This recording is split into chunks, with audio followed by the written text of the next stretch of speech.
The job market is making gains, but what does it mean for inflation? The Fed Chair Jerome Powell has said that he can't guarantee inflation can be tamed without hurting the job market.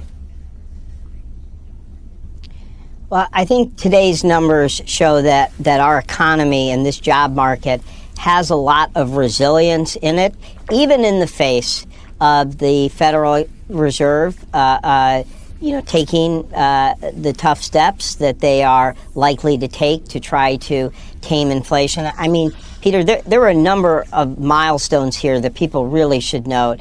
Private sector jobs are now 140,000 greater than they were before the pandemic. So we have now, I mean, it's remarkable. We've now recovered all the lost jobs in the private sector and are now 140,000 above where we were. We're now above where we were in manufacturing jobs before the pandemic hit.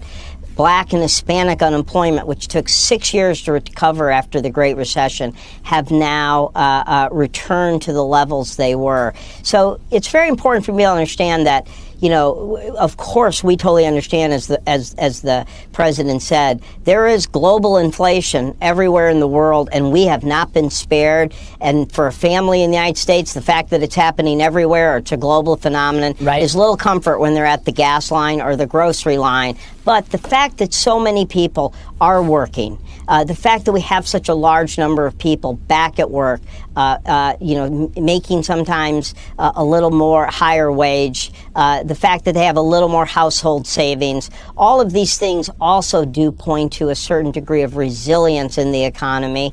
And I think that this was overall a reassuring number for our recovery, for the economy, and in displaying some of the benefits we've seen from the American Rescue Plan. Gene, of course, as you know well right now, I think it's 10% of Americans who say the country is going in the right direction. The president says, hey, the country is doing very well right now. So how do you sort of message to Americans that the economy needs to slow down for costs to get better for them?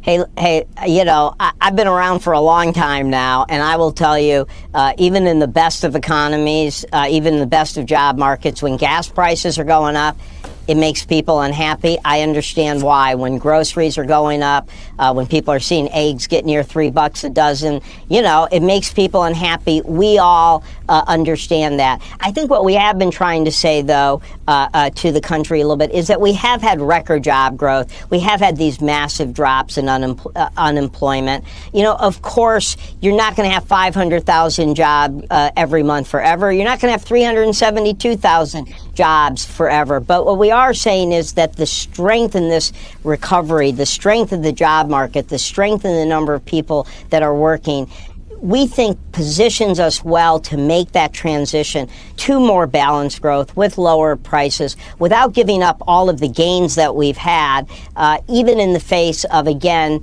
the tough steps that we know an independent Federal Reserve is going to take in this context of high inflation. Gene, are gas prices at $5 a thing of the past? They've come down about a quarter in the last few weeks right now. Is $5 behind us? Are they going to continue to go down?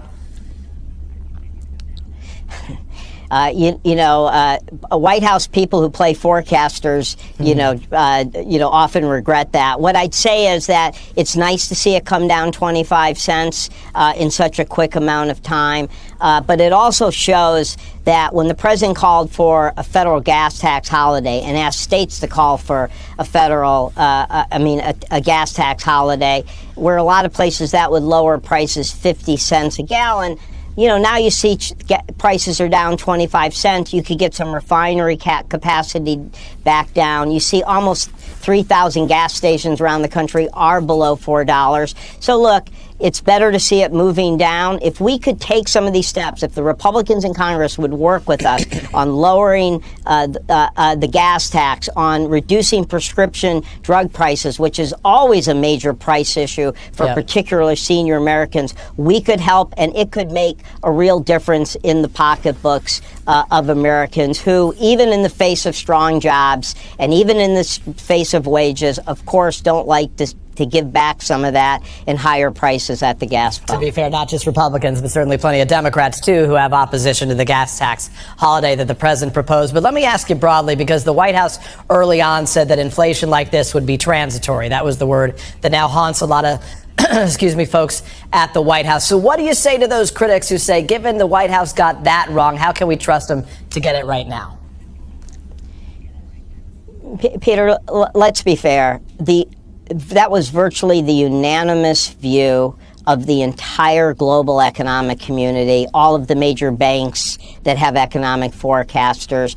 People did not foresee the impact that Delta and Omicron would have on supply chains, on semiconductors. If you're reading about Tesla right now, you're reading about Chinese lockdowns. That was not projected, and people did not project at the time that you would have this prolonged war in Ukraine, an unthinkable act of aggression that has risen, has had gas prices raising even higher. So I really don't think that, I think that what the administration was saying was pretty much what was the conventional wisdom and understanding of the global economic community. And you know what? New things happen, and sometimes they work in your favor, and sometimes they don't. And I would say the fact that we had gas prices down to $3.31 on January 17th, when Putin started doing military exercises in Belarus, the fact that $3.31 had turned into nearly $5,